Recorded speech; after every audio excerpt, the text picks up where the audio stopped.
படை ஆண்ட மாவீரன் திரைப்படத்தினுடைய விழாவுக்கு வருகிறது கூட இன்றைய ஊடக நண்பர்களும் பத்திரிகையாளர் தான் உண்மையான ப்ரொடியூசர். நம்மளை பூஸ்ட் பண்ணணும்ல, ஆள் பாதி ஆடை பாதி எடுத்துட்டா மட்டும் போகாது, அது எல்லா மக்கள்கிட்டும் கொண்டு போய் சேர்றதுக்கு அவங்க தான் இப்போ இனிமேல் அடுத்த முதலாளி. அவங்க தான் என்னெல்லாம் பத்திரிகையாளர் தான் தூக்கி விட்டாங்க. இங்கே பேசும்பொழுது தயாரிப்பாளர் ஒருத்தர் பேசினார், ஒரு கூட்டு முயற்சின்னு சொன்னார். நான் கூடி வாழ்ந்தால் கோடி நன்மைன்னு ஏன் படம் பேர் பேச்சுன்னு தெரியுமா? ஒன்றா இருக்க கற்றுக்குன்னு ஏன் வச்சுன்னு தெரியுமா? திருப்பி அதையும் ஏன் சொல்கிறேன்னா, சொந்த பந்தங்களும் ஒன்றா இருக்க மாட்டான், பாதியில் சண்டை போட்டு போயிடுறான். தமிழ்நாட்டில் எங்கே போனாலும் பார்த்தீங்கன்னா ஏதாவது சமுதாய உணர்வு இருக்கிறது தப்பு இல்லை, இருக்கணும். இல்லைன்னா நீ எப்படி தமிழன் நான் கண்டுபிடிக்கிறது? சமுதாய உணர்வு கண்டிப்பாக இருக்கணும். சமுதாயம் வேற, ஜாதி வேற. நான் மறுபடியும் சொல்கிறேன், சமுதாயம் என்பது வேற, ஜாதி என்பது. சமுதாயம்னா என்னன்னா, நான் யார் தெரியுமா? எங்கள் அப்பா யார் தெரியுமா? என் பாட்டன் யார் தெரியுமா? இந்த மண்ணில் இவன் தான் இதை கட்டினான்னு சொல்கிறது சமுதாயம். சாதி எது என்ன தெரியுமா? இவனோட நான் பெரிய ஆள், என்னோட இவனுக்கு கொம்பு வலிச்சிக்கன்னு சொல்கிறது. சாதி தமிழ்நாட்டை அழித்து விடும், சமுதாயம் தமிழ்நாட்டை வாழ விடும். சமுதாய உணர்வு தேவை, இல்லை நீ தமிழ்னு கண்டுபிடிக்க முடியாதுல்ல. நான் உங்களுக்கு ரொம்ப நன்றி சொல்லணும். ஏன்னா நான் கூட 4-5 பேர் வச்சு தான் கூட்டு முயற்சி தான் படம் எடுத்தேன். அதில் என்னென்னா, ஒரு நம்ம குடும்பத்தில் ஒரு பையன் என்ன பண்ணுவோம், ஒரு பைக் கேட்பான். 10 வருஷம் 5 வருஷம் எழுந்து அடிக்கிறவங்களாம் இருக்காங்க. இன்னும் இதுக்குள்ளே உனக்கு பைக்கு வாங்கி தரேன்னு சைக்கிள் வாங்கி கொடுக்கறதுக்கே ரொம்ப நாள் எழுந்து அடிக்கிறவங்களாம் இருக்காங்க. பங்காளி வந்து ஒரு 5,000 கொடுக்க வேண்டியது இருந்ததுன்னா அடிச்சுக்கிறது நம்ம பார்த்துருக்குறோம். வரப்பு சண்டை பார்த்துருக்குறோம். வரப்புலேயே ஒரு மரம், இந்த மரம் ஒண்ணுதுன்னு பங்காளிங்க வெட்டிக்கிறதுலாம் பார்த்துருக்குறோம். அப்போ பொருளாதாரத்துக்காக சண்டை போட்டுக்கிறது தான் நம்ம தமிழ்நாட்டில் எல்லாத்தையும் பார்க்குறோம். அப்பாவுக்கு 2 ரூபாய் அதிகமாக கொடுக்க மாட்டான்னு அப்பா என் பொருள் இல்லைன்னு மண்ணவாரி விடுறதெல்லாம் பார்க்குறோம். ஆனால் தயாரிப்பாளர்கள் யாரு பெற்ற கௌதமனுக்கோ இவங்களாம் காசை போட்டு படம் எடுக்கிறாங்கன்னா இவங்க கடவுள் மாதிரி தானே. பங்காளிக்கு புள்ளிக்கு பைக் லேட்டாக வாங்கி தரேன்னு சொல்கிறவங்க இவரை நம்பி ஒரு மனிதனை வந்து படம் போடுறாங்கன்னா அவங்க தான் மிகப்பெரிய வழிகாட்டி. யார் செய்வா? செய்யவும் மாட்டாங்க. அதனால் தயாரிப்பாளர் என்பவர்கள் நிச்சயமாக குலதை அவங்க வந்து திரும்பி அந்த பணத்தை எப்படியாவது கவர்மெண்ட் எடுத்து கொடுத்துட்டா அவங்க இதை விட பெரிய படம் எடுக்கிறதுக்கு அவங்களே உதவி பண்ணுவாங்க. இப்போ அவங்களுக்கு என்ன பண்ணுவாங்க தெரியுமா? பல பேர் படமா எடுக்கிறீங்க, கௌதம் படத்துக்கு எல்லாம் செலவு பண்ணுறீங்களா, கொழுத்து போச்சு எல்லாம் அப்படின்வான். ரிட்டையர்ட் ஆன பணத்தை கொண்டு போய் கொடுத்துக்கிறேன்னுவான், கிண்டலாக பேசுவான். ஜெயிக்கிற வரைக்கும் நம்மளை நம்ப மாட்டாங்க இல்லையா? ஜெயிச்சிட்ட பிறகு அப்புறம் இவங்க போய் ஊரில் யாருக்கிட்டையாவது இந்த மாதிரி கௌதம் வச்சு ஒரு படம் எடுத்தேன், வச்சுட்டேன், அந்த காசு வந்துருச்சுன்னு வாங்கின இடத்துல கொடுத்தாங்கன்னா அதுக்கப்புறம் நீ முதலே போட வேணாம். அவங்களா கொண்டு வந்து இதை வச்சுக்க தம்பி, நல்ல ராசிப்பா அப்படின்னா இது எப்பயுமே திருவள்ளூர் கலைக்கூடம் பேர் வச்சேன் நான் என் கம்பெனிக்கு. என்ன திருவள்ளூர் என்ன ஃபைனான்ஸரா? அவர் எதுக்கு பேர் வைக்கிற? இதெல்லாம் வச்சா ஓடுமையா? திருக்குறள்லாம் சொன்னால் யாருக்கு புரியும்? நீ படம் முழுக்க திருக்குறள் எழுந்து சொல்லி தொலைக்க போற. இந்த படமும் 2 பேர் வாங்காமே ஓடிட்டார் திருச்சி பக்கத்துல. அப்புறம் படம் ஓடி போயிடுச்சு திருவள்ளூர் கலைக்கூடத்தில். அதுக்கப்புறம் வந்தவனே ஒருத்தர் சொல்றாரு, அந்த திருவள்ளூர் மேலேயே எடுங்க, சென்டிமெண்ட்டுன்றான். ஓடிட்டா சென்டிமெண்ட்டு, ஓடலாம் என்ன பண்ணுவோம் தெரியுமா? தர்தரண்டுவான். அதனால வெற்றி தான் வந்து நிர்ணயிக்குது இல்லையா? அதனால வெற்றி தான் முக்கியம். வெற்றின்றது அந்த ப்ரொடியூசர் போட்ட பணத்தை எடுத்து கொடுத்துட்டீங்கன்னா வாழ்நாள் முழுசும் அவங்களே ஆளுங்களை பிடிச்சி உங்களுக்கு கொடுத்துருவாங்க. அதனால அதுக்கு முதல்ல அவங்களுக்கு வணக்கம். ஏன்னா கௌதமனை நம்பி படம் வச்சிட்டாங்களே அப்படின்னு. இப்போ நான் கௌதமனை ஒரு வார்த்தை சொல்லணும். நான் முதல் படம் நீங்கள் ஹீரோதான் எடுக்கும் பொழுது 5 சின்ன பசங்களை போட்டேன், வாலிப பசங்க. அந்த 5 பேர்ல கௌதம் ஒருத்தர். அந்த 5 பேர் வருவாங்க. எப்படி வருவாங்க தெரியுங்களா? சினிமாவுக்கு வரத்தும்னே சினிமாக்காரனா இருப்பான். சில பேர் சினிமாவில் வந்து ஜெயிச்சு ஒரு 100 படம் கொடுத்து எம்ஜிஆருக்கு ஒரு ஸ்டைல் பண்ணிக்கிட்டாருன்னா பரவாயில்ல, சிவாஜி நேசன் பெரிய ஆளாகிட்டு ஸ்டைல் பண்ணிக்கிட்டா பரவாயில்ல, ரஜினி பெரிய ஆளாகி கமலாகி பெருசாக பண்ணால் பரவாயில்ல. சில பேர் சினிமாவுக்கு வந்தா பண்ணிட்டு இருந்தா தான் நம்மளை மதிப்பான்னு வரும்பொழுதே அப்படி வருவான் அப்படி வருவான் என்ன பண்ணுவான். நாங்கள் ஷூட்டிங்கில் நாங்கள் சின்ன படம் எடுக்கிறோம், சில வேலைகள்லாம் இருக்கும், மக்களை ஓட்டணும், ஜனங்க கூட்டம் நிறைய வந்துடும், சாப்பாடு பரிமாறுறது சில வேலைகள்லாம் இருக்கும், கொஞ்சம் லேட் ஆகிடும், சில வேலைகள்லாம் இருக்கும். அதுலேயும் சில பசங்க வந்த பசங்க வரும்போதே சினிமாக்கார மாதிரி அப்படி ஒரு ஷார்ட்டில் ஏதோ நடிச்சுட்டு வயசாகிற மாதிரியான் ஒரே டேக்லேயே நடிச்சுட்டாரான். அது போய் வருமா நிற்கிற மாதிரி புதுப்பாங்க எத்தனைக்கும். ஆனால் கௌதமன் எப்படின்னா அந்த நடிக்கிற நேரம் போக கூட்டத்தை ஒதுக்கிறது, அவங்க கிட்ட அந்த ஊருக்காரங்க கிட்ட வந்து இடம் நடிக்கிறதுக்கு நாங்கள் என்ன பண்ணுவோம், சும்மா பெரியா கூட இடம் பிடிப்போம் இல்லையா ஷூட்டிங்கு, அதை போய் கேட்கறது. இவன் எதுவும் ப்ரொடியூசர் மாதிரி இருப்பான், அசிஸ்டன்ட் டைரக்டர் மாதிரி இருப்பான், எல்லா வேலையும் செய்வான். அப்போ தான் நிச்சயம் ஒரு சினிமாக்காரன் இல்லை, இவன் இந்த தமிழன் மண்வாசனுக்காரன் அப்படின்னு. அப்போ ஆளினால் வேலை செஞ்சாப்ல. அப்போவே அவர்கிட்ட ஒரு குணம் இருந்தது, இது நம்ம படம், இது எப்படியாவது நல்லா வரணும் அப்படின்னு. பேசத்தில் கூட மரியாதை, கோவப்பட்டால் கூட மரியாதையாக தான் பேசுவான். கோவக்காரன் தான், ஆனால் மரியாதையாக தமிழில் நல்லா கோவப்படுவான், தமிழில் கோவப்படுவான். அதான் முக்கியமான விஷயம்.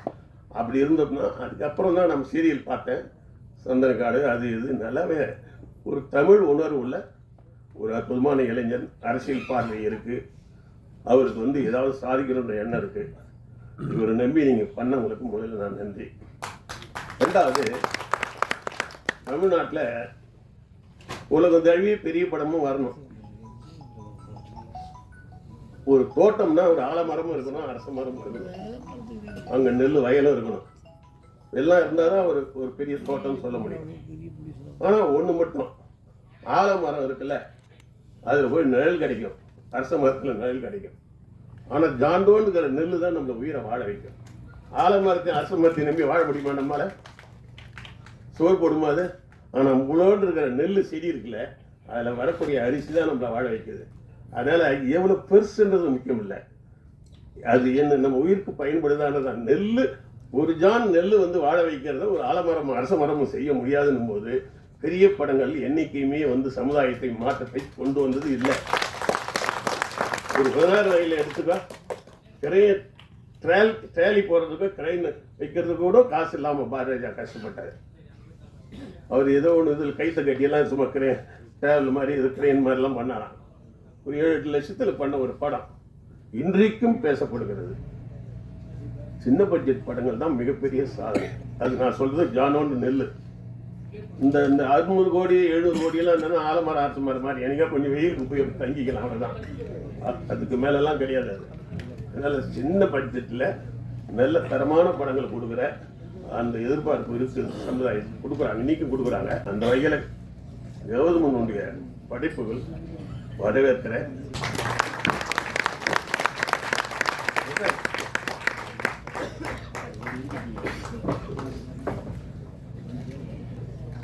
இன்னைக்கு பார்த்தீங்கன்னா பெரிய படங்களை வரது நான் தப்புன்னு நான் சொல்லலை, வாங்க உலகம் தழுவிய லெவலுக்கு சொல்லுங்க. ஆனால் இந்த ஊரில் ரிலீஸ் பண்ணுறீங்க, இந்த ஊர் கலாச்சாரம் பண்பாடே இல்லாமல் என்னத்துக்கு இந்த ஊரில் ரிலீஸ் பண்ணணும்?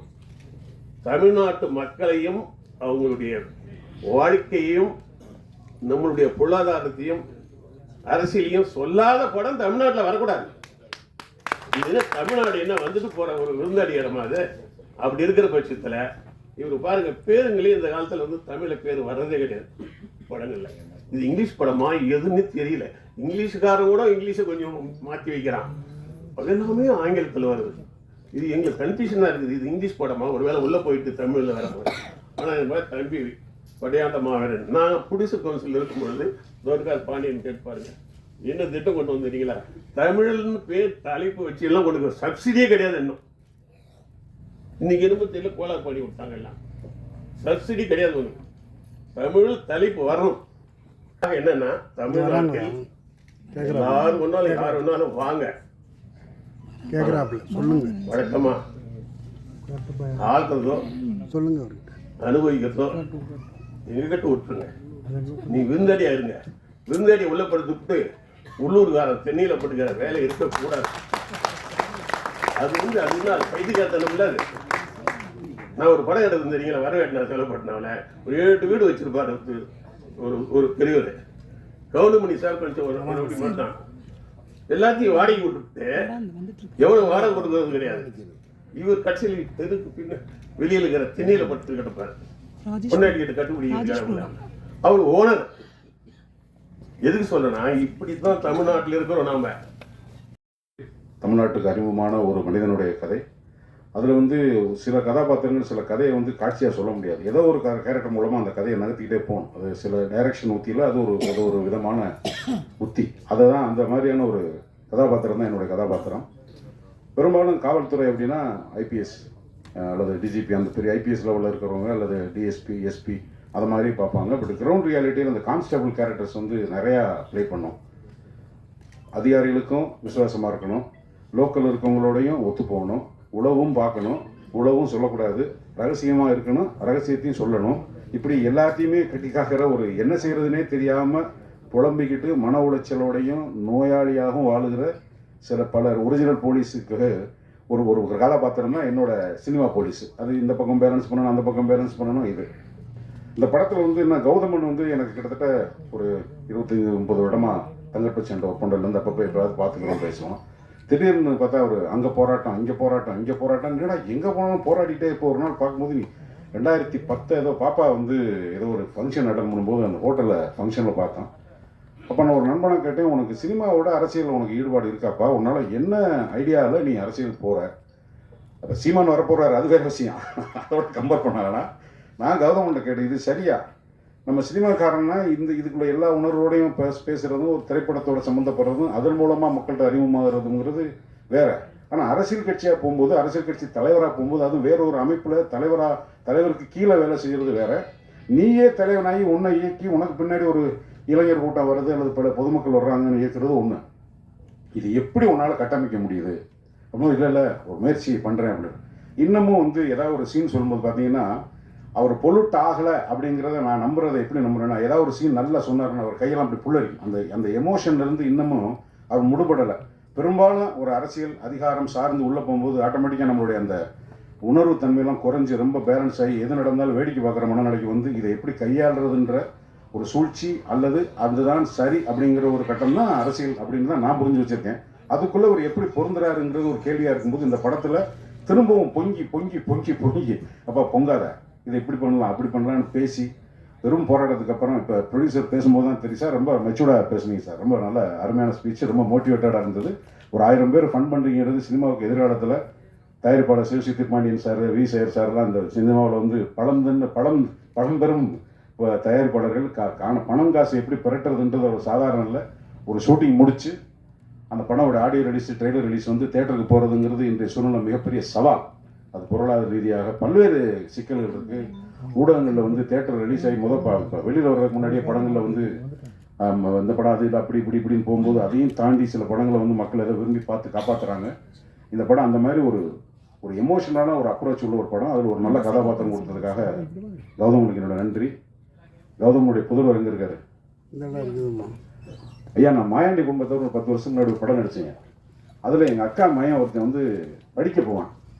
அவனை ஒரு சின்ன சண்டை சீன் வரும்போது எனக்கு ஒரு டைலாக் எடுத்தாரு, டேய் ஜாக்கிரதையா இருக்கா, ஊருக்குள்ள எல்லாரும் இழுத்து விட்டு போயிடுவாங்க, ஒழுங்கா போய் படி அப்படின்னு. அதைத்தான் நான் உனக்கு சொல்ல விரும்புகிறேன். சமீபத்தில் உன்னை பற்றி ஒரு செய்தி வந்தது, எதையா இழுத்து விட்டு போயிடுவாங்க, உன்னுடைய இலக்கு எதுவோ அதில் நீ ஜாக்கிரதையாக இருந்து அச்சீவ் பண்ணணுன்றது படத்தில் நல்லா நடிச்சிருக்கேன். தனுஷ் படத்தில் இட்லி கடையிலையும் நல்ல கேரக்டர் பண்ணால் ரொம்ப நடித்தான். ஸோ நல்ல நடிகனாகி நீ வரணும். மற்ற ஏரியாலாம் எனக்கு இப்போ வேண்டாம், உனக்கு சொல்ல வேண்டியது என்ற கடமை. வாழ்த்துக்கள், எல்லாருக்கும் நன்றி. எனக்கும் எல்லாருக்கும் வணக்கம். நான் தான் மனஸ்வி. ஃப்ளாஷ் சித்திரை டிவிக்கு லைக் பண்ணுங்கள், ஷேர் பண்ணுங்கள், சப்ஸ்கிரைப் பண்ணுங்கள், கமெண்ட் பண்ணுங்கள், மறக்காமல் அந்த பெல் ஐக்கானையும் கிளிக் பண்ணிடுங்க. அப்போ தான் உங்களுக்கு நோட்டிஃபிகேஷன்ஸ்லாம் வரும். Thank you all, bye bye.